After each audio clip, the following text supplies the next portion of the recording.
Most men fail not because they lack strength, but because they lack direction. They work hard, but for the wrong cause. They think deeply, but never act. Or they act boldly, without wisdom. Listen carefully. Most people believe power begins with intelligence, luck, or opportunity. That belief is why they remain ordinary. Power begins somewhere far less glamorous, inside routine, repetition, and discomfort. Relentless discipline is not a personality trait, it is a system. And like all systems, it favors those who obey it daily, not those who admire it occasionally. A warrior does not wait to feel ready. Readiness is a luxury of the weak. He moves because movement is commanded by principle, not by mood. When others ask how long they must endure, the warrior asks only how much further he can go before others collapse. This is not madness, this is strategy. You see, discipline is frightening because it removes excuses.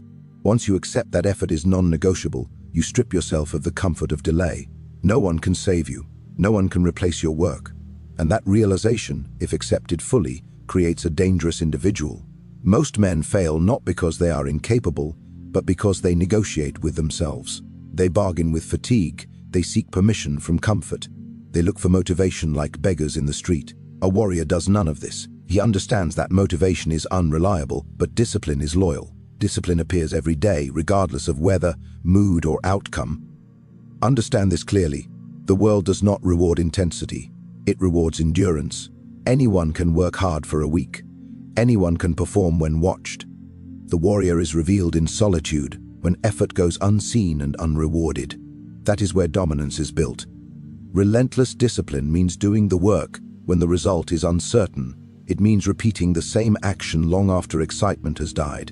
It means trusting the process, even when no evidence yet exists that it will succeed. This is where most people turn back. This is where warriors advance. A disciplined man is dangerous because he cannot be distracted. Praise does not slow him. Criticism does not stop him. Failure does not define him. He returns the next day, unchanged in purpose. Rivals cannot predict him because his behavior does not fluctuate. He becomes inevitable. This is why discipline terrifies competitors more than talent ever will. Talent is unstable. It rises and falls with ego. Discipline, once embedded, compounds. It sharpens skill. It hardens resolve. It turns average men into unstoppable forces over time. A warrior also understands sacrifice without resentment. He does not complain about what must be given up. He does not mourn leisure, sleep, or comfort. He trades them willingly because he understands the exchange rate of power. Comfort costs authority. Discipline purchases it.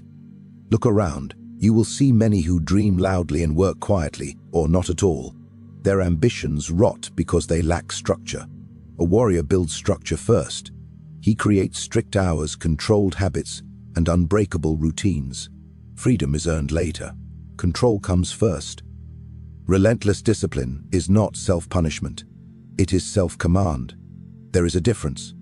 The warrior is not cruel to himself, he is precise. He chooses pain with purpose. Every repetition, every early hour, every lonely effort is deliberate. Nothing is wasted. In Machiavellian terms, discipline is the art of making yourself reliable. A ruler who cannot control his own behavior will never control events. Likewise, a man who cannot govern his impulses will always be governed by circumstances. Discipline is internal sovereignty.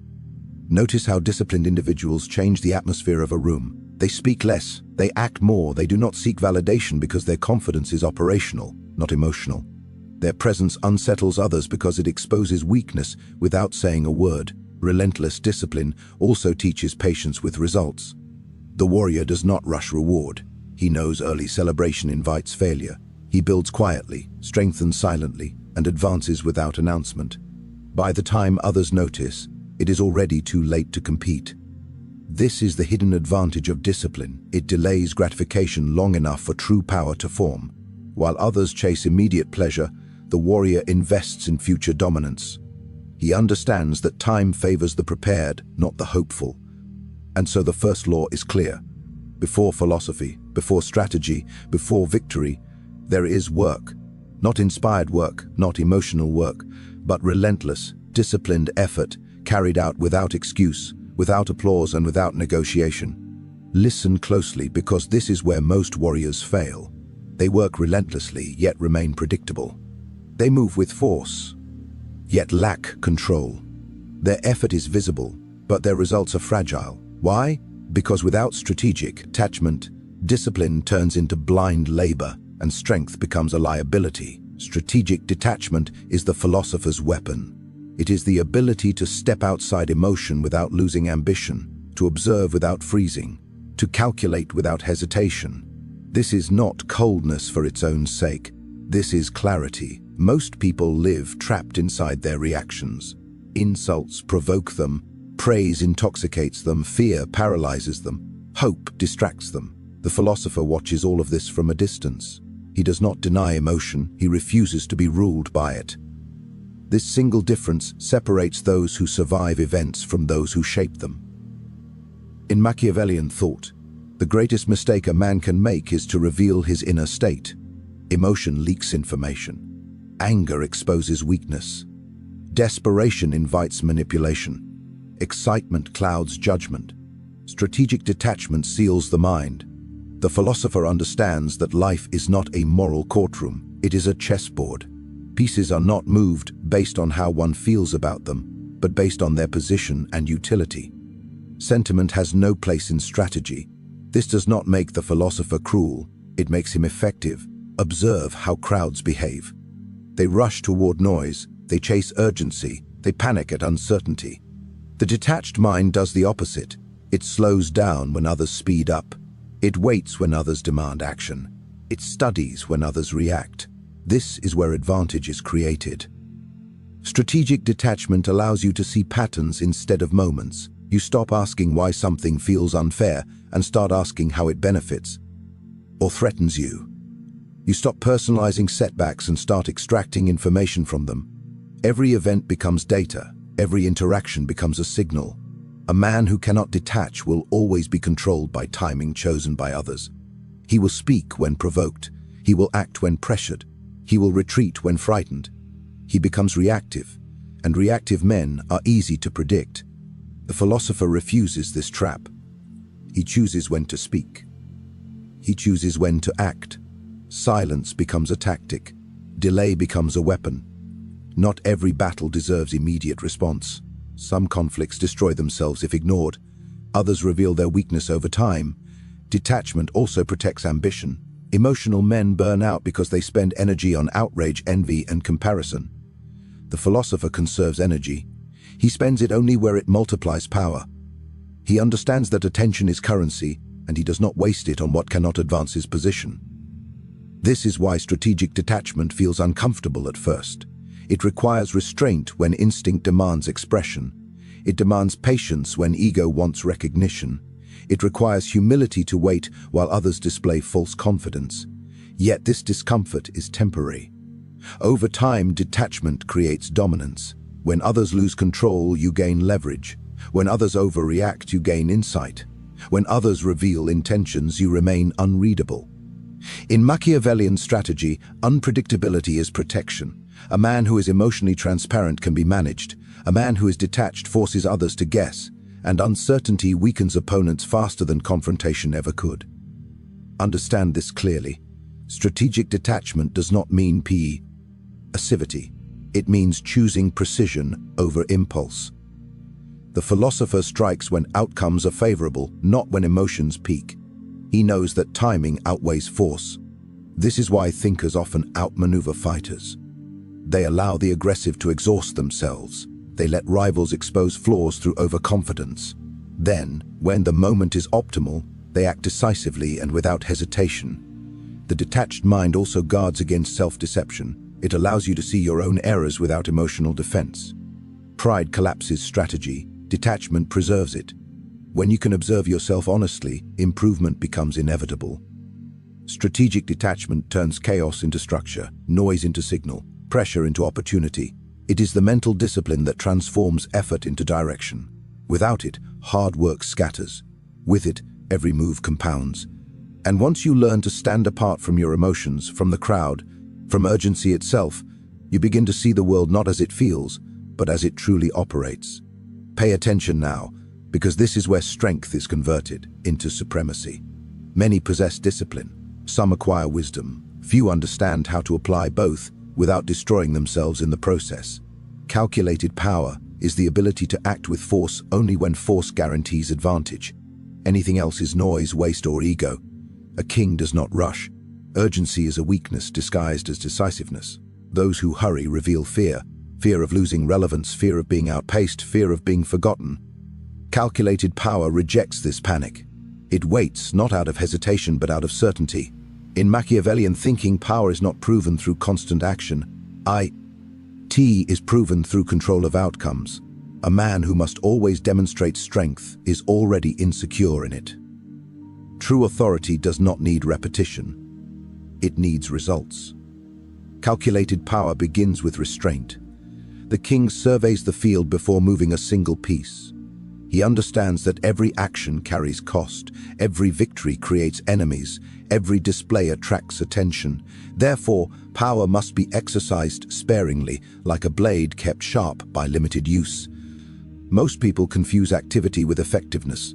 They respond to every challenge. They engage in every conflict. They defend every accusation. In doing so, they exhaust themselves and reveal their limits.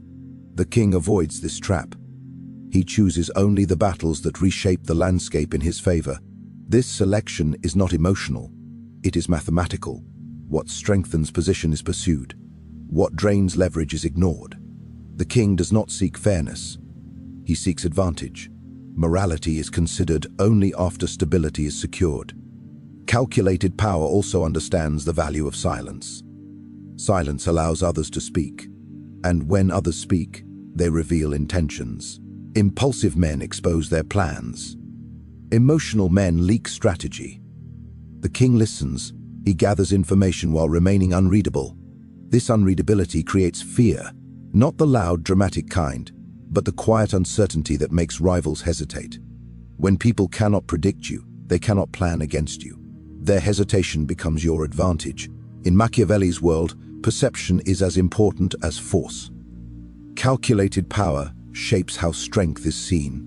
The king appears calm even when preparing decisive action. He allows others to underestimate him. Rise becomes his ally. This is why the king often seems inactive. But inactivity is an illusion. Beneath the surface, alliances are forming, resources are positioning, and timing is being refined. When action finally comes, it is swift, overwhelming, and irreversible. Calculated power does not seek applause. Applause fades. Control remains. The king is content with quiet dominance because loud victories invite rebellion. Subtle victories secure obedience. Another truth must be understood. Calculated power accepts temporary loss for long-term gain. The king may retreat today to advance tomorrow. He may allow insult now to claim authority later. Ego never leads strategy. Ego destroys it. Those who lack calculation respond to provocation. Those who possess power decide if provocation deserves response. Sometimes the strongest move is no move at all. This frustrates opponents, forcing them to escalate, exposing their impatience. When the king finally acts, there is no debate, no hesitation, no correction needed. His decisions appear obvious only after they succeed. Before that, they seem invisible. Calculated power also demands emotional distance from outcomes. Victory is not celebrated excessively. Loss is not mourned publicly. Stability is maintained. This consistency reinforces authority. People trust leaders who are not shaken by events. In Machiavellian terms, fortune favors those who prepare quietly and strike decisively. Calculated power bends chance into opportunity. It reduces risk through foresight. It transforms uncertainty into advantage. This keynote exists to remind you that strength alone is crude. Intelligence alone is sterile. Only when power is calculated does it become lasting. Only when force is restrained does it become respected. A king's greatest weapon is not his army, his wealth, or his title. It is his ability to decide when action will end the conflict, not extend it. Understand this before anything else, because without it, every other lesson collapses. Men chase control over the world while remaining slaves to their own impulses. They seek authority, influence, respect, yet cannot command their temper, their cravings, or their fears. This contradiction is why most never rise beyond minor power. Mastery of others begins only after mastery of self is complete. In Machiavellian philosophy, self-governance is the foundation of all rule. A leader who cannot restrain himself invites chaos. A man who cannot regulate his desires will be regulated by circumstances, manipulated by rivals, and ruled by chance. Self-mastery is not morality, it is strategy. It is the ability to pause when provoked, to remain silent when insulted, to move slowly when urged to rush. These moments decide who commands and who obeys. Most people reveal their weaknesses openly. Hunger for validation, fear of loss, need for approval. These are not private struggles, they are signals. And in the arena of power, signals are exploited. The self-mastered man sends none. He does not react immediately. Reaction is surrender. He observes the rise of emotion, identifies it, and decides whether it serves his position. If it does not, it is dismissed. Not suppressed violently, but controlled deliberately. This is difficult because emotion demands expression. Anger wants release. Pride wants recognition. Fear wants escape. Self-mastery denies L3 until the appropriate moment. This denial creates authority over the inner world, and that authority radiates outward. A man who controls himself appears calm under pressure. Others mistake this calm for indifference. It is not indifference, it is command. While others lose composure, he gains information. While others reveal desperation, he gains leverage. Machiavelli understood that people follow those who appear stable. Instability invites challenge. Emotional volatility invites testing. The self-mastered man is not easily tested because he does not react in expected ways. Self-mastery also governs desire. Desire, unchecked, makes men predictable. They chase pleasure, status, and comfort. Rivals dangle these rewards to control behavior. The man who can delay gratification cannot be bribed easily. He cannot be rushed. He cannot be bought cheaply. This is where power begins to consolidate. When others cannot manipulate your emotions or desires, they must negotiate on your terms. This shifts the balance silently but decisively. Self-mastery also creates patience, and patience is rare. Most want results now. They reveal impatience through words and actions. The self-mastered man waits without signaling urgency. He understands that time exposes weaknesses in others. Impatience is a confession of dependency. In leadership, self-mastery prevents cruelty born of insecurity. A ruler who lashes out betrays fear. A leader who over-explains seeks approval. The self-mastered man neither explodes nor pleads. He decides and moves on. This does not make him soft, it makes him unreadable. And unreadability creates power. When others cannot predict how you will react, they hesitate. Hesitation creates space. Space creates control. Mastery of self also means accepting responsibility without self-pity. When failure occurs, the self-mastered man does not complain or justify. He analyzes, adjusts, and proceeds. Emotion does not interfere with correction. Over time, this discipline builds reputation. People trust those who are consistent. They fear those who are controlled. They follow those who are composed. Self-mastery quietly builds all three. In Machiavellian terms, the greatest victory is internal. Once achieved, external victories become easier, cleaner, and more sustainable. A man who commands himself commands respect without demanding it. And when such a man finally seeks to influence others, he does so without force. His presence alone alters behavior. His silence carries weight. His decisions are accepted because they are never driven by impulse, fear, or vanity. Now you see the full design. Power is not a single trait. It is a structure built layer by layer, each part reinforcing the next. Work without discipline creates exhaustion. Thought without detachment creates confusion. Action without calculation creates chaos. Influence without self-mastery collapses under pressure. The warrior teaches you how to endure when others quit. The philosopher teaches you how to see when others react. The king teaches you when to move and when to wait. And self-mastery binds all of them into one coherent force. This is why so many struggle despite effort. They train the body but neglect the mind. They sharpen the mind but fear action. They gain authority but lose control of themselves. Power leaks through these cracks.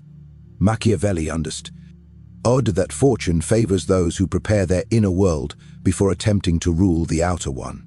The disciplined man becomes reliable, the detached thinker becomes dangerous, the calculated ruler becomes inevitable, and the self-mastered individual becomes unshakable. This is not a philosophy for comfort.